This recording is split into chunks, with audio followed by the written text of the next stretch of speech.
Hi, I'm Dick Wagner. I want to talk to you about the idea of dropping the rope. This is entitled Drop the Rope. It's our regular first Tuesday of the month webinar that Crest presents to you. And so I'm going to go ahead and get started. The entire concept of drop the rope comes from the idea that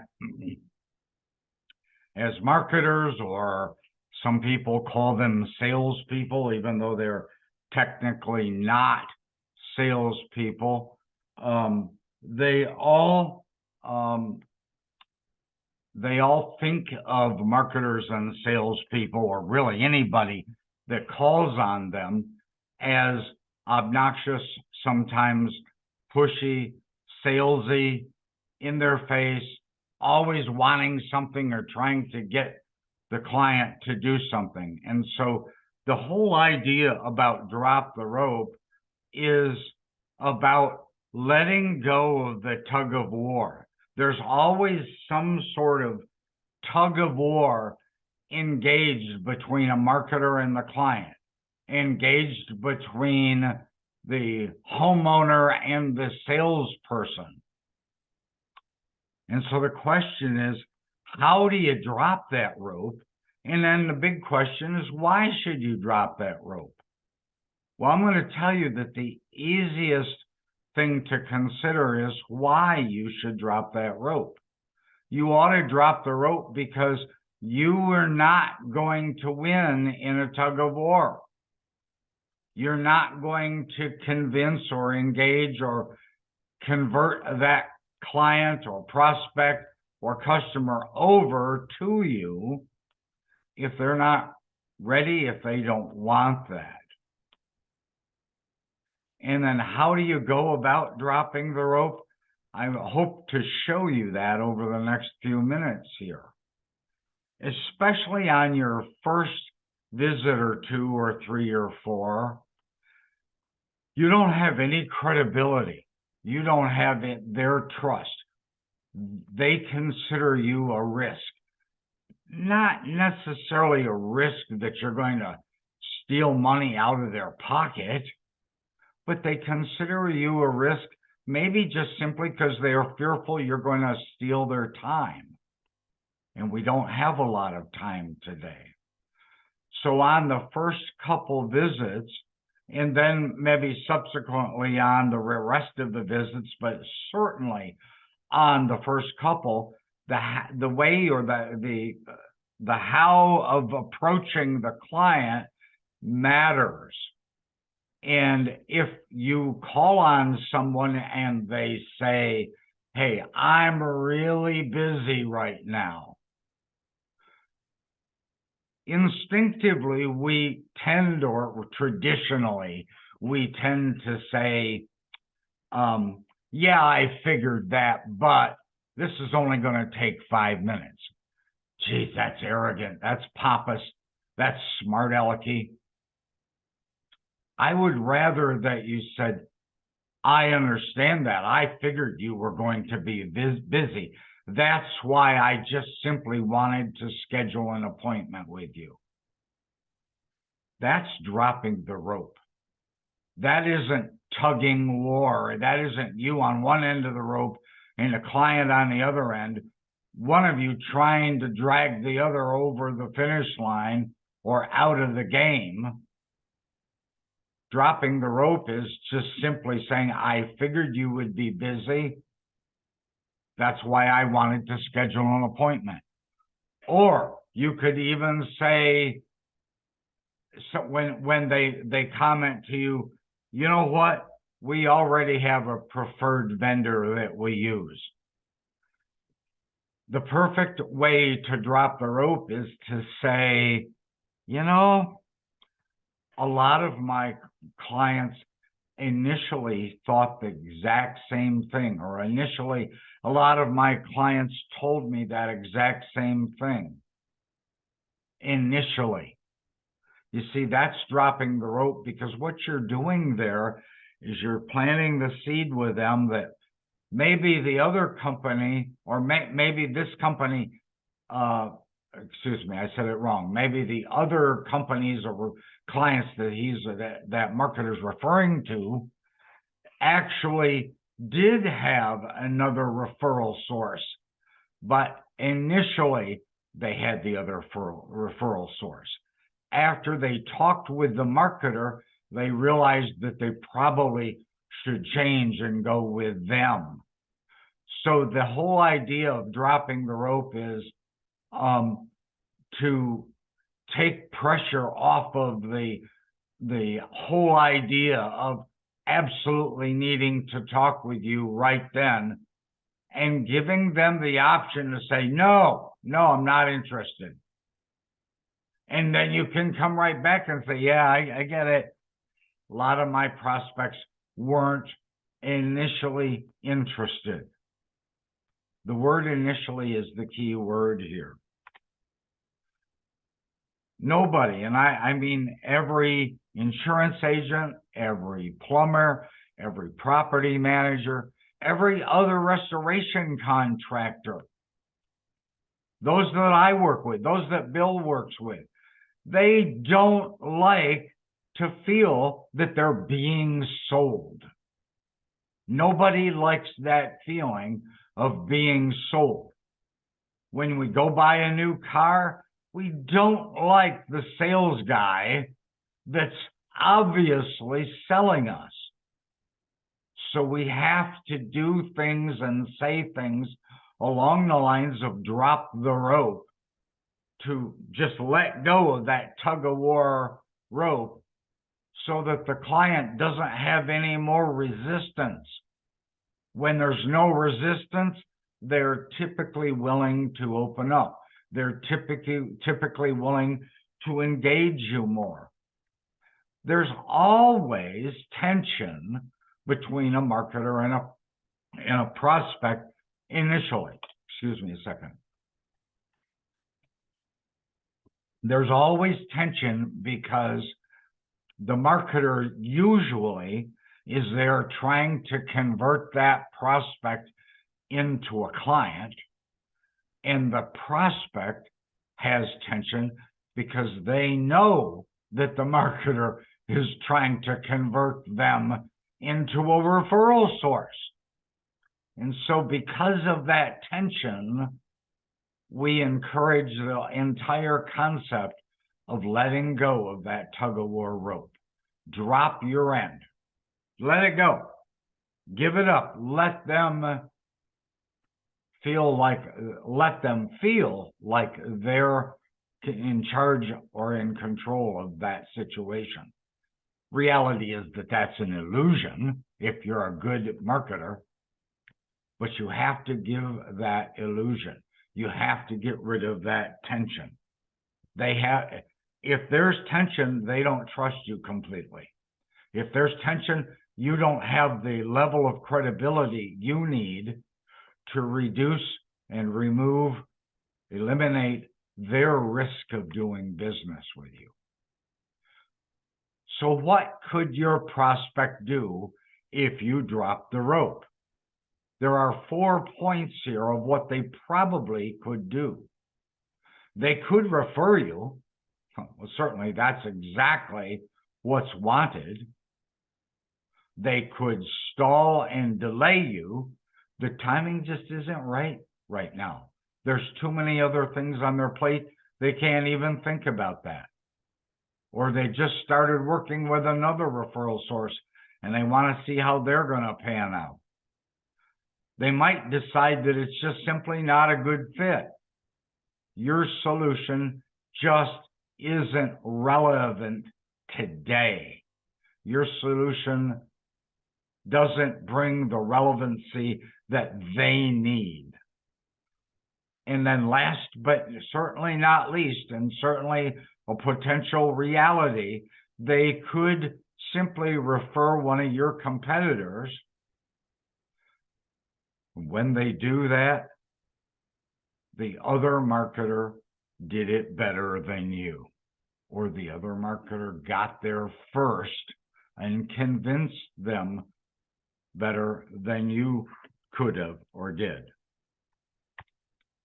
Dropping the rope simply means giving them a choice.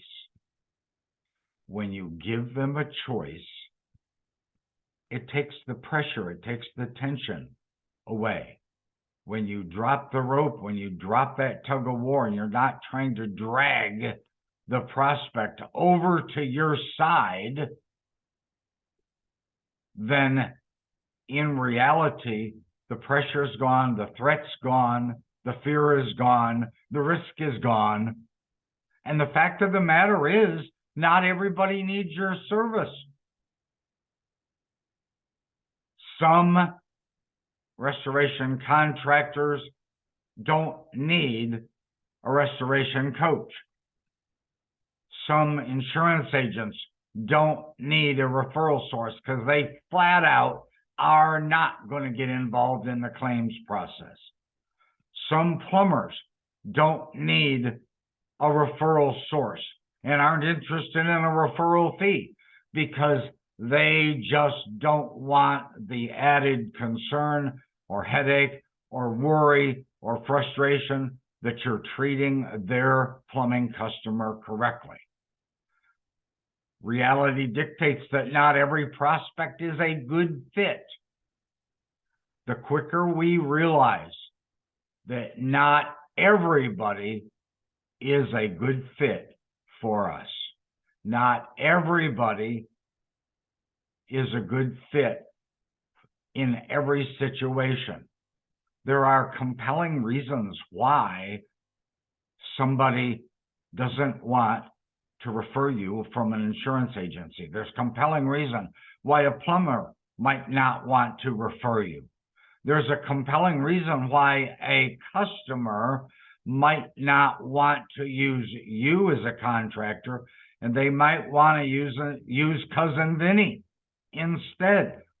So in those situations, not every customer is a good fit, and you're not a good fit for every single person. Sometimes they're happy with their competitor or with your competitor. Sometimes they're happy using XYZ company rather than your company, ABC. Sometimes they're happy, and you need to acknowledge that and say, hey, I'm glad you're happy. I hope it works out for you. Should it not work out the way you thought it would, I'm always available. Give me a call and we'll evaluate whether or not we can be a good fit for your company. That means you're keeping it a little bit aloof.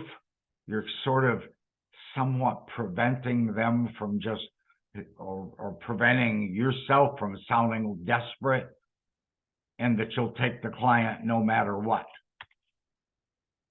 You should let them know that every single option out there is acceptable to you. It's okay for them to say, nope, not interested. It's all right for them to say, hey, our carrier doesn't want us involved in claims, period. My district manager comes by every month and reiterates and reinforces the idea. Just give them the 800 number for claims. Don't get involved in the claims process.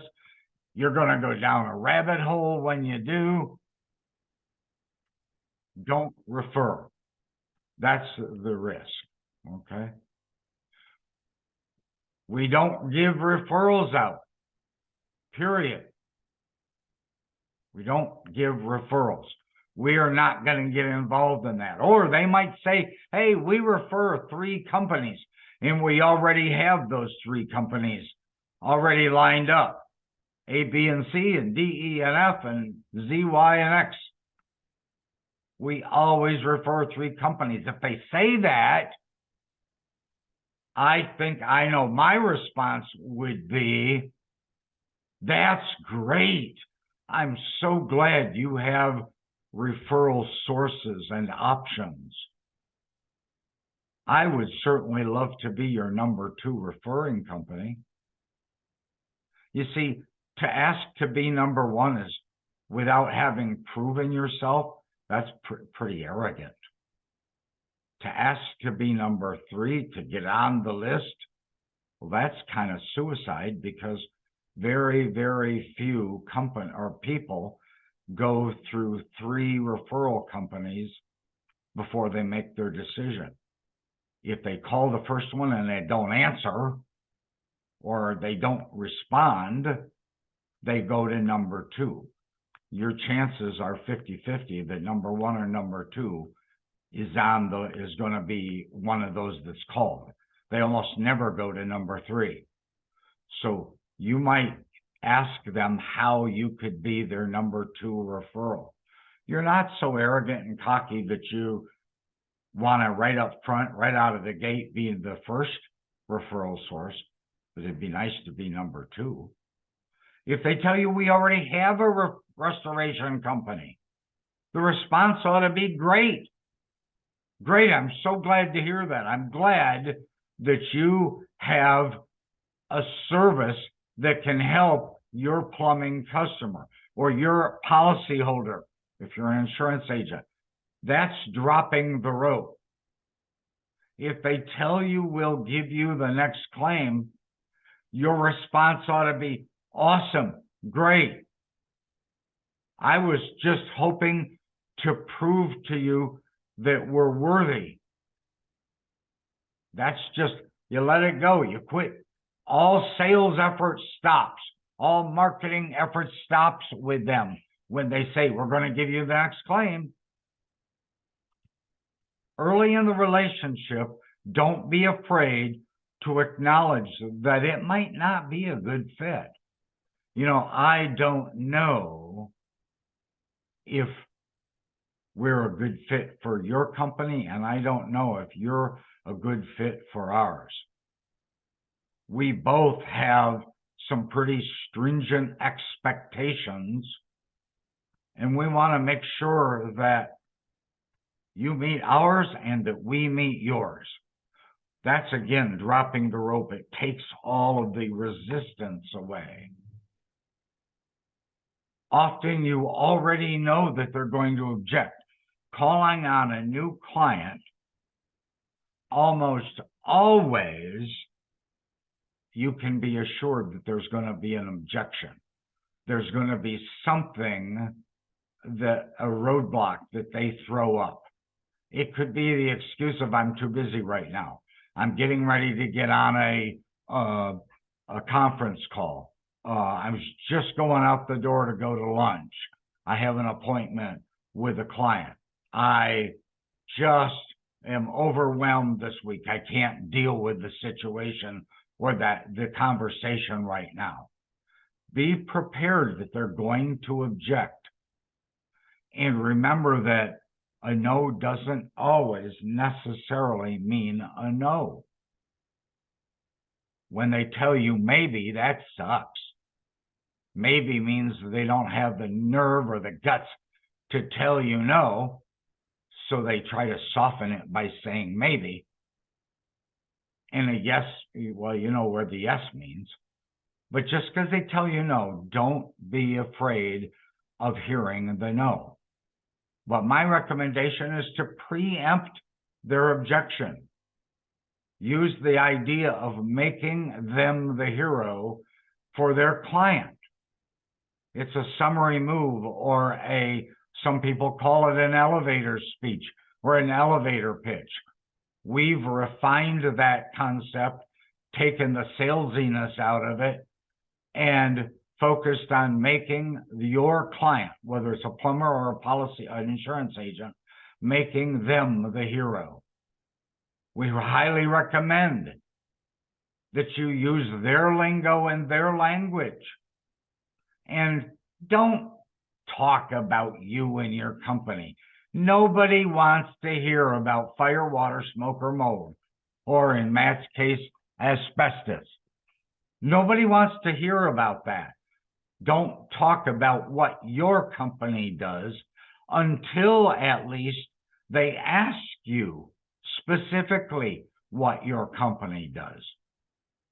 And all the better is when you acknowledge their objection, you acknowledge their concern, and make their concern or objection valid, legitimate, entertain it, consider it, talk about it.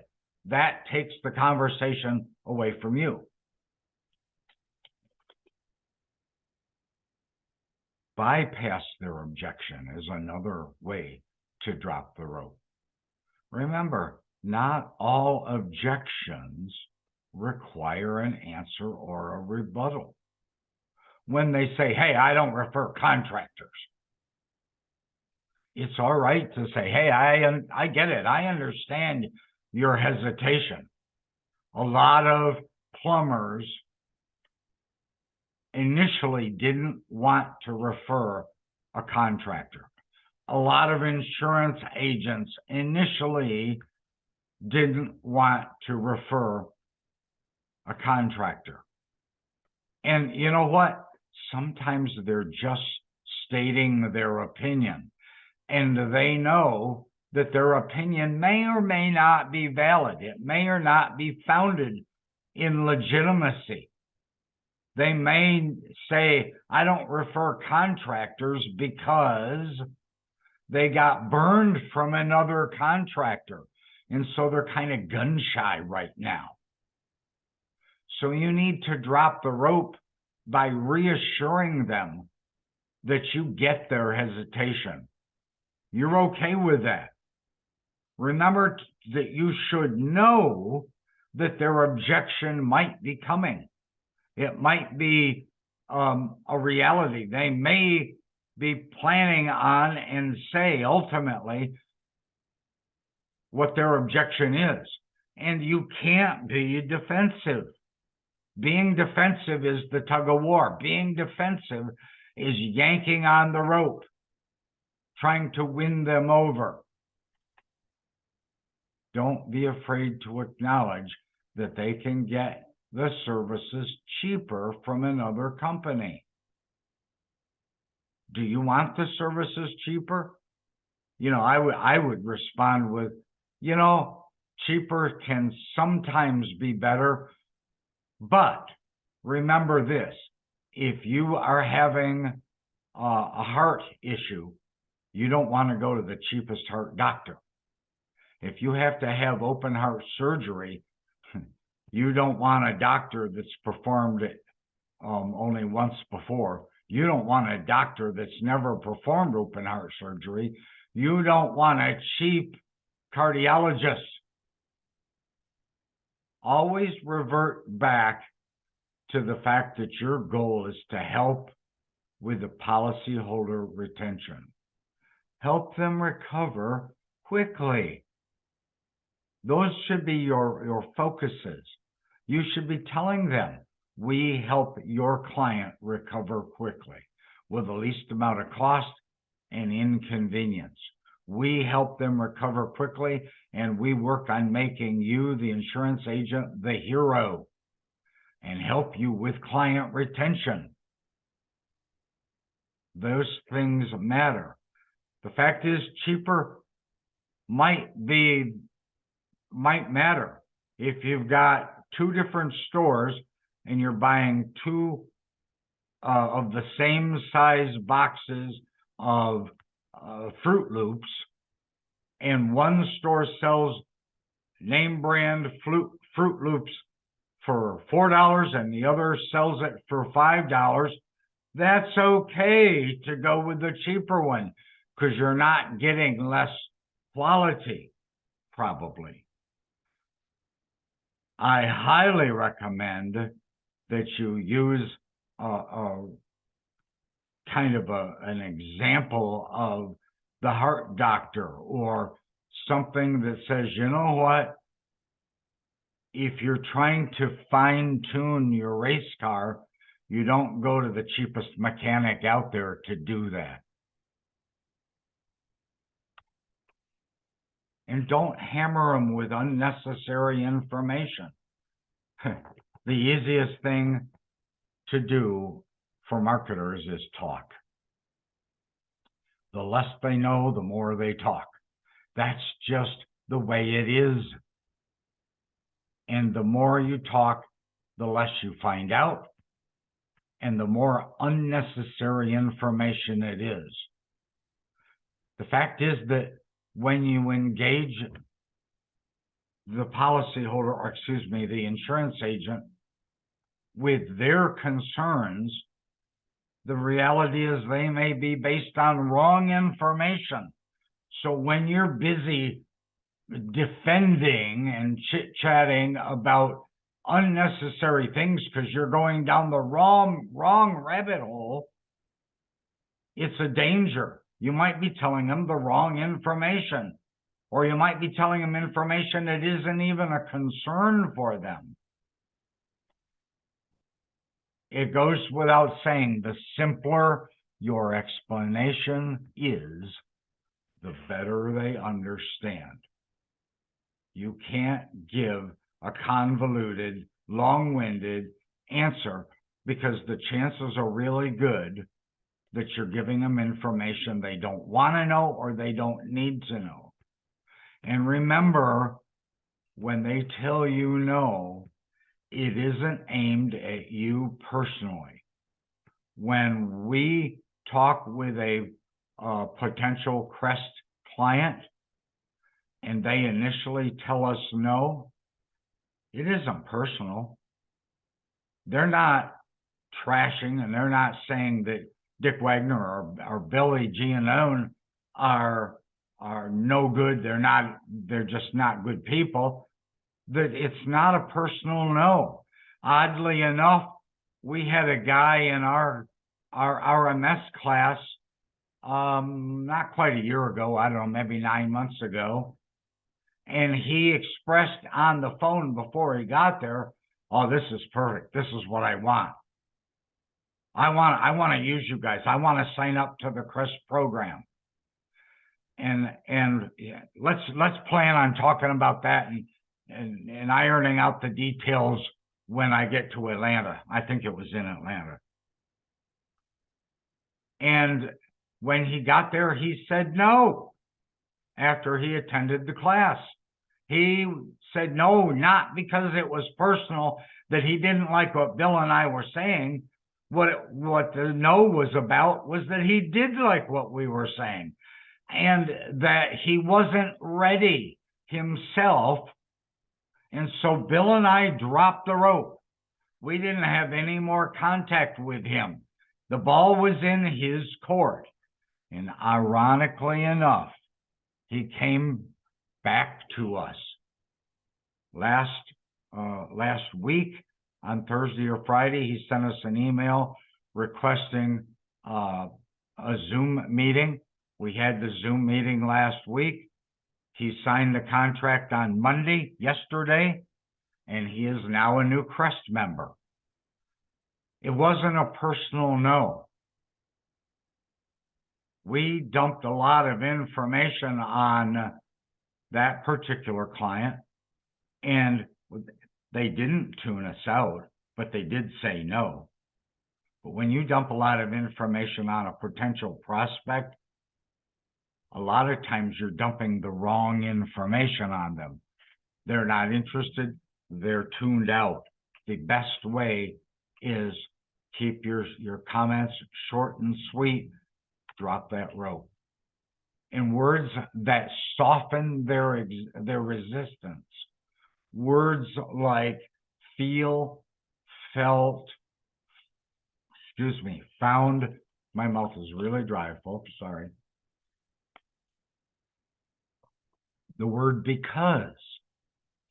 Many have initially felt the same way. There's that word initially, and there's that word felt. Several found that it improved their policyholders' opinion. There's that word found. And you know, we've learned that any statement where you include the word because means the rest of the request is readily accepted. I've used this example before. I'll try to quickly use it here. And that is one of the I don't know, Ivy League colleges, universities did some studies, and they found that when someone needs to use the copy machine and they get in line with a piece of paper to copy, and there's a line ahead of them waiting to do copies, if they say, hey, could I jump to the front of the line because I really need to get this single copy made or copied, the odd thing is that almost always, 90-some% of the time, when they use the word because, the rest of the people say, sure, go ahead, it's okay. The word because softens the resistance. In the most mundane, the most bizarre, the most odd requests, the word because softens that. It makes it less threatening. I try to use the word because all the time. I sent an email out to a client yesterday. I'll share it with you because he's not on this call. But I sent the email, and then I gave a because reason, because I wanted to soften the bluntness of what I was saying. Oddly enough, it was readily accepted, and they took my suggestion to heart. I think it was because I used the word because. I can tell you some buyer repellent statements. When you spend an effort to cut out the salesy statements, you're going to increase your success rate by not naturally generating resistance. Ways that you generate resistance, oddly enough, they're rather ubiquitous. They are buyer repellent statements like, how are you? Hey, how are you today? That entire 4 or 3 words puts people on edge. At the minimum, you don't really give a darn whether they're how they really are. We use the phrase, how are you, not as a sincere, caring, deep effort to know how they really are. You use the phrase, how are you, as your introductory question to them to start the conversation. You think it's a conversation starter. When they respond to you, oh, it sucks, I'm terrible today. Almost always, you don't pursue that because you don't want to open a can of worms. When you visit, your prospects are usually busy doing other work. Think about that for a minute. You're walking in to an insurance agent's office. Are they just sitting there crossing their arms, waiting for the marketer to come in and solicit them? Not at all. On your visit, the prospect is usually busy. It means that you're 99.9% likely that you're going to be interrupting them. Instead of ignoring that particular fact, use it to your advantage. Try, hi, Mary, I'm Jennifer, or Bill or Tom or Harry or John or whoever you are. I know you weren't expecting my visit. Have I caught you at a bad time? Think about this now. A lot of people, and I learned this 20 years ago, never give them negative ideas. So don't use the word bad. Have I caught you at a bad time? But the fact of the matter is, the world has changed in 20 years. And now it's really a good thing for you to say, have I caught you at a bad time? Even when I call my business partner I will sometimes ask him if I'm kind of catching him off guard, if I've caught him at a bad time. And sometimes he says, hey, I only have 5 minutes because I have to get on another Zoom call. That's good to know, because now I can minimize my answer or comments and cut right to the chase. Another thing it does is when you ask if it's a bad time and they say, yes, it is a bad time, two things are going to happen. Number one, you know that right now you need to shut up and leave, drop that rope, because they're not going to be focusing on you. It's a bad time. And number two is that almost always when they tell you it's a bad time, they're probably going to give you a better time. They might say something like, well, yes, right now is a bad time, but you know, my schedule looks a little more open next week.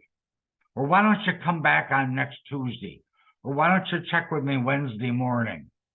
You see, they're offering you an olive branch. They're offering you the alternate expectation of when you can visit. That's just simply by saying, have I caught you at a bad time? That's giving them the ability for everybody to let go of the rope. No more tug of war. Marketers use cliches today. This is my last slide, but I want to really make you think about this. Most marketers don't know exactly how to begin a conversation, and when they do, they quickly end up turning the prospect off. Questions like, how are you today? Is this a good time to talk? Their answer can be no, it's not. You don't know. I don't know where you're going to go from there. Excuse me. Could I have a few minutes of your time? Really? That's kind of blunt.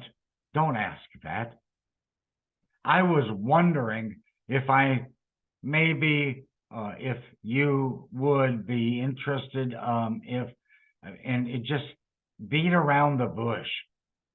I was wondering if you would be interested, maybe. Come on. How passive and mamby-pamby is that? Hey, I know you're busy. I'll only take a minute of your time. That's hanging onto the rope. That's tugging back. That's trying to drag them over to your side so you can get a minute of their time. If you can say your spiel in 1 minute, in 60 seconds, and convince them to do business with you in that 60 seconds, you're a freaking genius. It can't be done. Or when you walk in and say, hey, I'd like to talk to you about, really? Come on. You'd like to talk about? Just start talking. You don't have to precursor your comments with something like, I'd like to talk about. Those are starting out as cliches, and they tend to turn people off. Hey, I'm in the business of making our clients more successful. Really? You have a pretty high opinion of yourself.